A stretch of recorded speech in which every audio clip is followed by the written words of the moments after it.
Welcome to my channel. My name is Rhea, and in this video we are going to talk about the new moon that is happening on 21st or 22nd Jan 2023. Right, the date can vary depending on your location.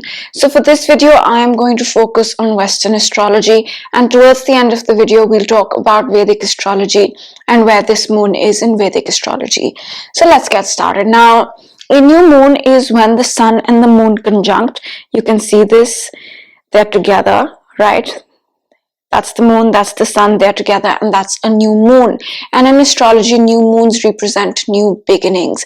It's a point where new energy comes in, right? So that's what a new moon is. It's essentially this starting point, this seeding point of something new that we work on for the next lunar month, for the next 28 days or so.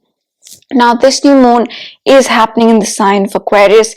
This is Aquarius right here, and it's at 1 degree of Aquarius, right? And collectively, globally, this means that Aquarian themes can be highlighted on this new moon. Aquarius is the sign that's associated with science, tech, innovation, equality, human rights, rebellion, and peace as well, right? So those are the basic Aquarian themes that can be highlighted with this new moon. Now, on a personal level, if you know your chart, right, look for 1 degree of Aquarius. You can see the moon is at about 1 degree. So look for 1 degree of Aquarius, look for which house that falls in, right? And that area of your life will be impacted with this new moon. And on a personal level, Aquarius themes can be highlighted as well. Aquarius on a personal level is to do with our individuality. It's to do with our uniqueness, right? What makes us different? What makes us unique? What makes us us? What makes us who we are, right? That uniqueness, that difference, that's Aquarius. So on a personal level, this moon can highlight the need to be your true authentic self, be unique, do things that work for you without really thinking about what I should do, right? And focusing more on what you want to do and what feels right to you and your uniqueness, right? So that's Aquarius on a personal level. Now, let's talk about the aspects that are going on, because the aspects color the energy of the new moon. Now, the first and most important aspect that's happening is that this moon is conjunct Pluto. Right, that's Pluto right here, and this moon is conjunct Pluto. Pluto is the planet of transformation, of endings, of beginnings, of catharsis. But very simply put, Pluto brings change. Drastic change, right? A total transformation. It can do this by ending something. It can do this by beginning something. It can do this by transforming something altogether, right? Without really ending it or beginning it. It can bring transformation through a lot of catharsis and release. But the basic gist of Pluto is transformation. When Pluto hits a planet, right, when it transits a planet, nothing about that planet stays the same. So think of it like that this is that moon where this big transformation can take place. This could be an internal transformation, or this could be an external transformation. But whatever it is, it's this point of transformation since it is conjunct Pluto. And another thing about Pluto is that Pluto rules Scorpio, right? Let's not forget that. And with Scorpio, what does one have to do? And with Pluto, one really has to dig everything that's buried deep within and bring it to the surface and release it. Pluto is about looking at places that one may not want to look at. Right, so in that sense, it can feel a little challenging, but that's not negative, right? After we are willing to face what's maybe bothering us or what we need to change, what we need to transform, that's when the positive result of Pluto can come about.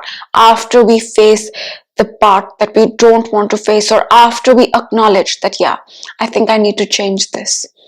I may not want to, but I think I need to, right? So major transformation is a big theme on this new moon. Now, let's talk about the other aspects that are going on the chart, and then we will tie them to the new moon. Another thing that's going on is that Venus and Saturn are conjunct. This is Venus and this is Saturn, and they're in Aquarius, right? Venus is the planet that rules our relationships. It's the planet of our finances and projects as well. And Saturn is the one that likes to decide. It's the one that likes to commit, right? It's a very serious energy, and Saturn says, hey, you have to do everything with a seriousness, right? Whether it's a relationship Venus, whether it's a financial matter Venus, whether it's a project Venus, whether it's your appearance or self-worth Venus, Saturn says, you have to approach it with a seriousness. You have to approach it with a commitment. What's it going to be? Is it a yes? Is it a no? That's what Saturn is asking Venus, right? So what that means is on this new moon, we might be asked to decide, right? Take decisions, make commitments, or just streamline and plan. And the theme of planning has been quite prominent for the past month, especially with the new moon in Capricorn, right? Planning for the long run. And now again, this need to decide, this need to plan, this need to commit is quite highlighted on this new moon as well, especially when it comes to relationships, finances, and our projects. And again, Venus with Saturn can feel a little challenging, right? Because Venus is the planet of luxury and pleasure, and Saturn is here saying, hey, do it seriously.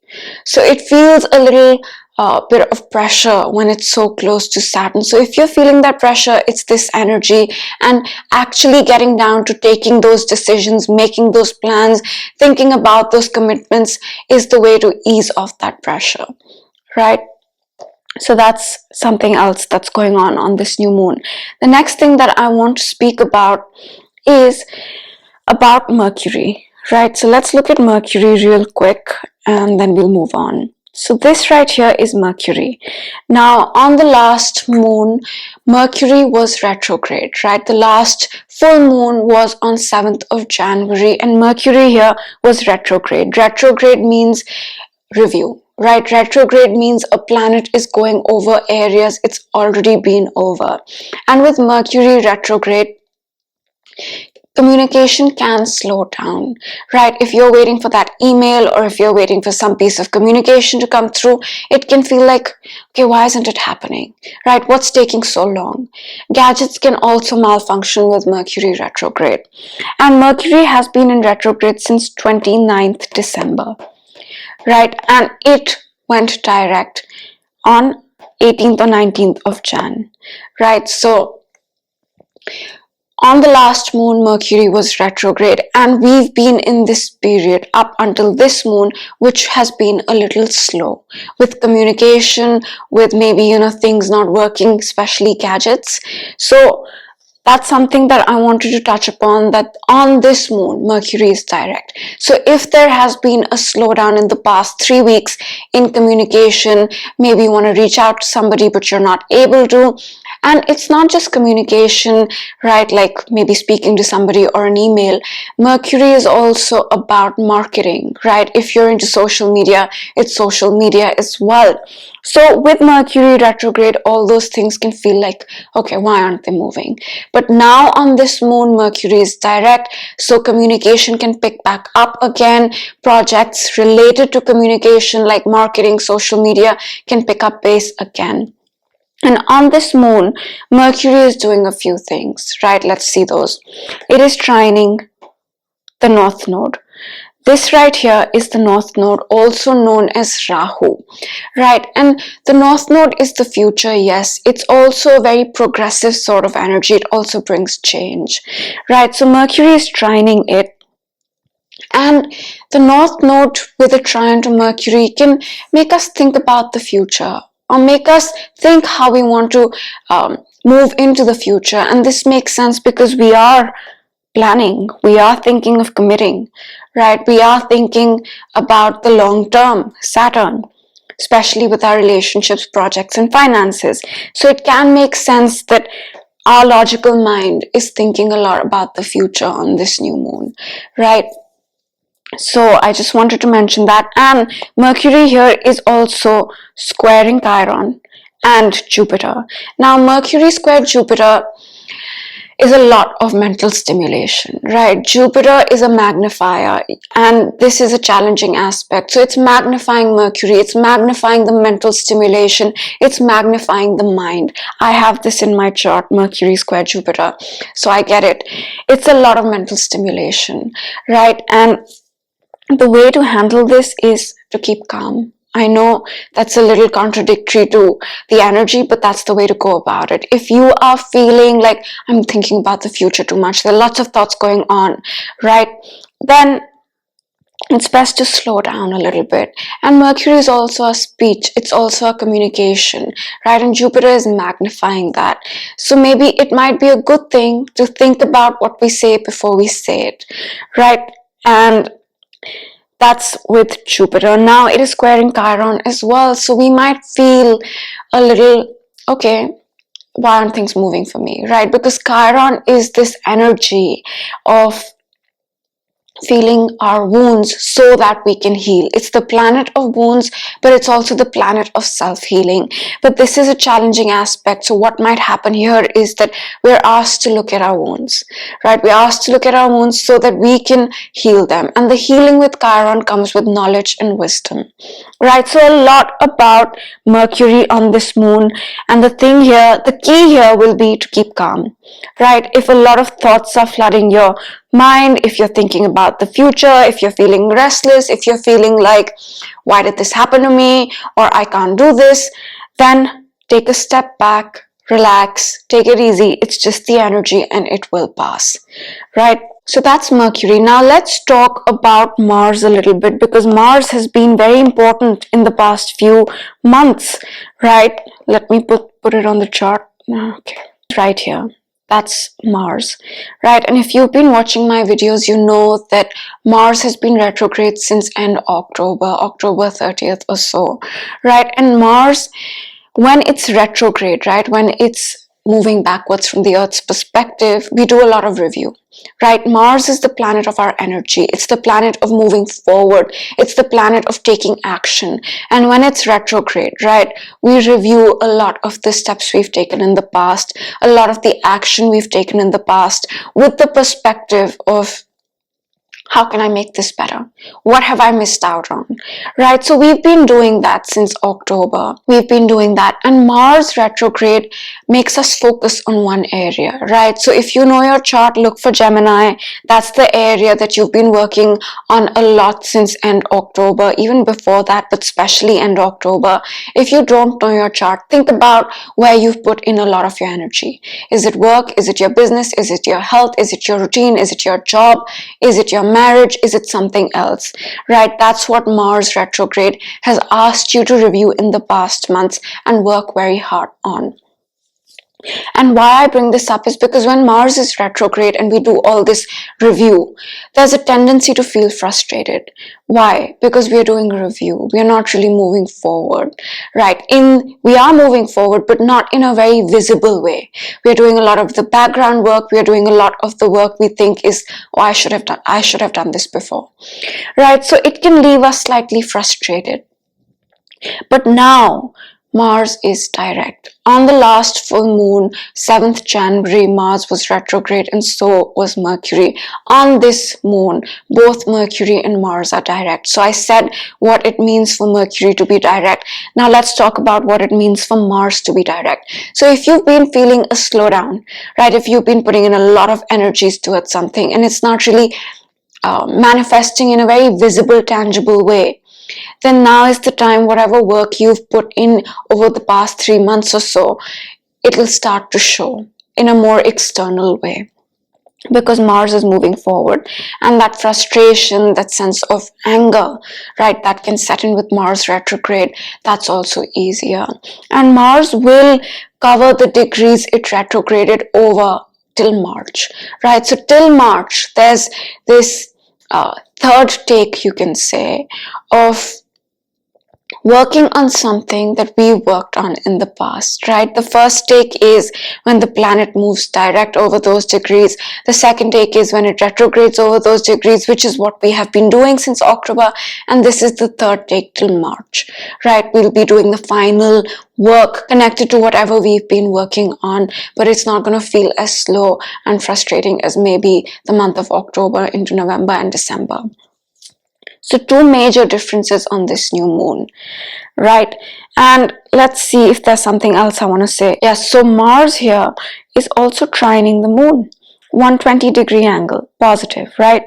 And it's a loose trine. The difference is 7 degrees, yes, but it's still a trine, right? And Mars, like I said, is action, it's energy, it's moving forward, and it's trining this moon, making a positive aspect with it. So this is a moon that can really nudge us to take action, to take those steps, to make things happen, right? Because it is conjunct Pluto, transformation. Venus is conjunct Saturn, decisions.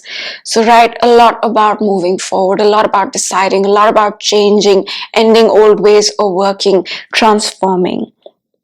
Right, what we need to watch out for is our mind, Mercury, because it is, although making a positive aspect with the North Node, it is squaring Chiron and Jupiter, right? So that's something to watch out for. The next thing I want to mention is the fact that Jupiter is sextiling this moon. This is, Jupiter, 60-degree angle. Right, positive. And Jupiter is a benefic. It gives gifts and blessings, but it also brings lessons. So what this tells me is that maybe if we decide, if we put in the work, if we are willing to change and transform, right? If we are willing to take those steps, right, there's a silver lining, there's a blessing or a lesson, right? Because Jupiter, yes, it's a benefic with blessings, but it's also a teacher, right? In Vedic astrology, Jupiter is known as the guru, and guru is a teacher. So Jupiter brings lessons as well. So either lessons or something positive on this moon as well. And I think that sums up the aspects in a nutshell. Let me see if I missed out on anything. Not really, but I do want to mention one or two more things. The next thing I want to mention is that Saturn here and Uranus here, the Saturn-Uranus square, which I mention in every video. If you don't know this, then since 2021, Saturn and Uranus have been making a 90-degree angle. This is considered a challenging aspect in astrology. It brings about this pressure, this friction to change, right? So since 2021, we've had this pressure maybe to step into the new, but it's been feeling like I want to step into the new, but something's holding me back, right? It's this push and pull energy between wanting to move forward but something not letting us move forward fully. And in the month of October and November 2022, right, this energy was very intense, so about 3 months ago. But now if you look at the chart, the difference is 10 degrees. They've moved apart, right? So this square, this intensity, which could have manifested as feeling restricted or limited or controlled in a certain way while wanting to step into new things, is a bit better. It's actually a lot better than October. And collectively, what the Saturn-Uranus square brought up was Saturn and Aquarius themes. Were Aquarius and Taurus themes, right? So Aquarius is the sign of science, tech, innovation, equality, rebellion. So those themes could have been highlighted. And Taurus is the sign of the economy, currencies, raw material, food resources. So those themes can be highlighted as well on a collective level, but now it's a bit less.